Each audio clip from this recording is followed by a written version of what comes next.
glad to be here again. I'll try to be somewhat brief. I know we're running up against our timeline here. There's been a little that has gone on this past week on the religious freedom issue, if folks have been paying attention. And I wanted to just talk a little bit about that and talk about kind of what we're doing here in the state. But just to kind of give a brief summary, one of the good things actually that has come out of all this controversy is actually there has been the media, while they have been completely lying about what the impact of these bills are, they've actually been forced to delve into what some of the actual language is in some of these bills. The Religious Freedom Restoration Act is essentially really just a strong test that helps protect religious freedom. It doesn't guarantee that if you wave your hand and say, I have a religious belief, you therefore win. It just simply says that we hold religious freedom in the highest regard. And so if the government, and this is the key here, this is all about government imposing on individuals or people operating potentially in businesses and so forth as individuals, keeping the government from forcing them to do something that violates their religious beliefs. And so the test is essentially, as you may have heard, it's called the compelling interest. It just says if the government is going to, and we do recognize there are times when religious beliefs need to, that there are reasons why we can't allow that to happen, that the government has to prove that it has a very compelling reason to do so. And if it does so, it has to go about doing it in the least restrictive way possible. And so that's essentially what the Indiana law said. That's what the 19 other states, including Texas, that have statutory Religious Freedom Restoration Act languages, that's what the federal version of it does. And then you may have heard some numbers about some other states, that there may be up to 31 that have this level of protection. There have been some states that have had their state's highest court interpret their state constitution to have this level of religious freedom protection directly in their state constitution. And so the bills here in Texas that Ann mentioned earlier, HJR 125 and SJR 10 would essentially put this religious freedom test into our state constitution to follow some of the other states who have already had their constitutions essentially already have this same level of protection. So that's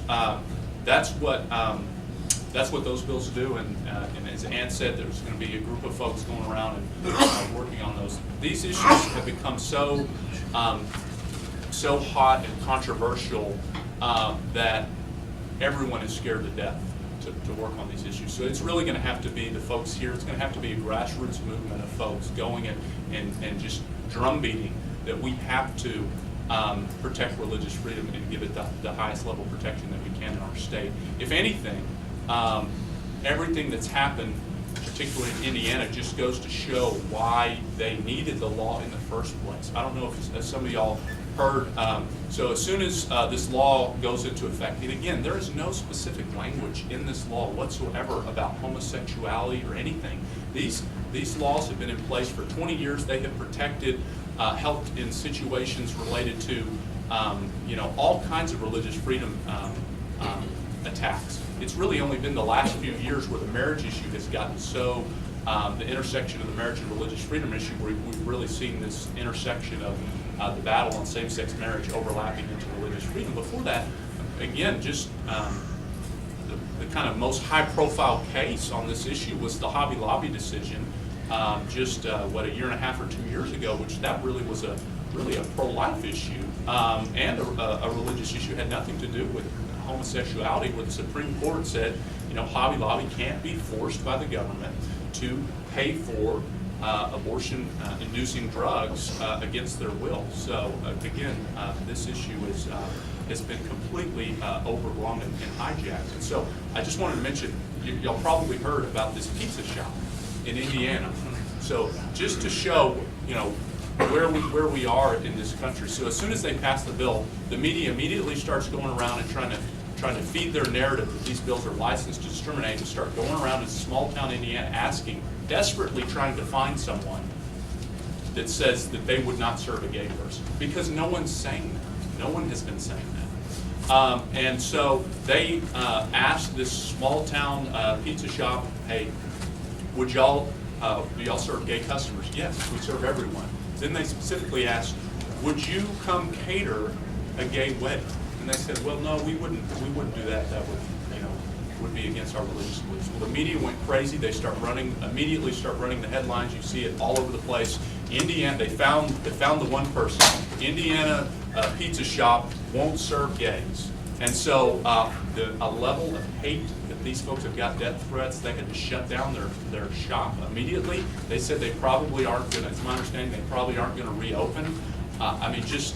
Anyways. So the only discrimination that's going on right now in this country is discrimination on people based on their religious beliefs, specifically based on their belief that pretty much all of human history we've had that marriage is between one man and one woman. A favorable note on that story, as of Friday afternoon, contributions to GoFundMe for that shop have reached close to $800,000. I saw that.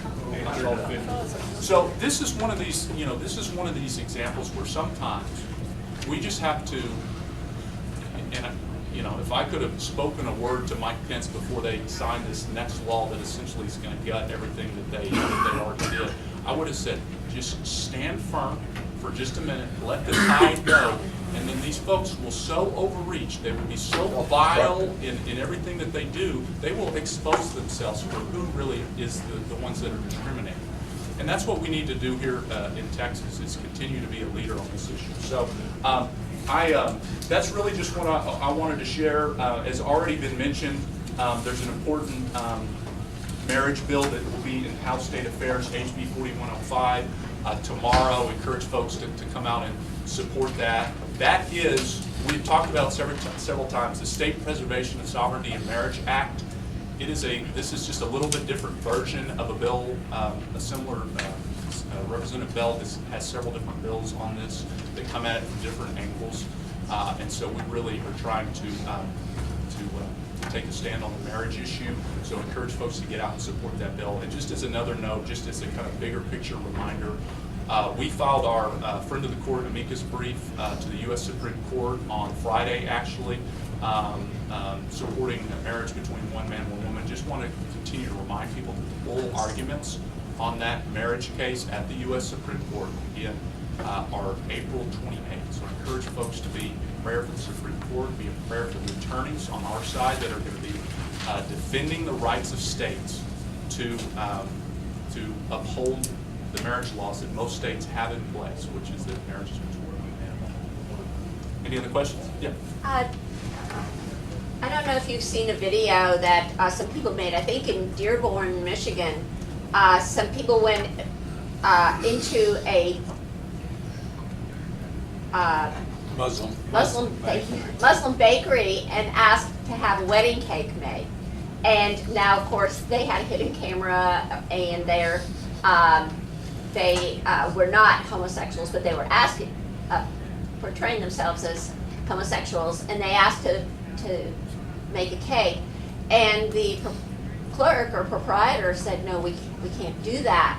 And they said that they went to some bakeries that did say they would do it, some Muslim bakeries that, in all fairness, said they would do it, but there was more than one that refused to do it. Well, I think that people should see this video and should see that there is discrimination there, or people are, you could call it that, they're exercising their religious beliefs, saying, no, we won't make a cake like that for you for your wedding. Yet the press isn't showing that, there are people there with their Islamic beliefs, and it's the ultimate hypocrisy, and it's a good case for us to show. There's been, the hypocrisy on this issue from the large companies like Apple coming out and saying, that they won't do it, or calling out this law in Indiana where they've been operating in all these places where they already have these laws, and they're expanding in other places, other countries that obviously actually do discriminate. Against on these issues is relevant.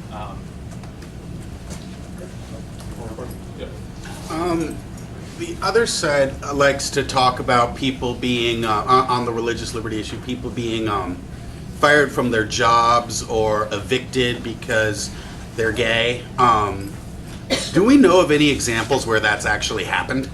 We don't. I mean, you know, as was mentioned before, so we've, you know, a number of groups here, but we've been battling some of these local ordinances that are so-called non-discrimination ordinances in San Antonio, Houston, and Plano now that add sexual orientation and gender identity to give special protections on the basis of those identities. And in every single one of those cases, the question has been asked to the city council at these meetings, can we provide one example of an actual, you know, discrimination in any of these Texas towns that proves why we need to do this? And to my knowledge, I don't think they were ever able to even come up with one. So it's really just again about them pushing their agenda, and we need to stand firm here in Texas because the rest of the nation is going to be looking at what we do here. So.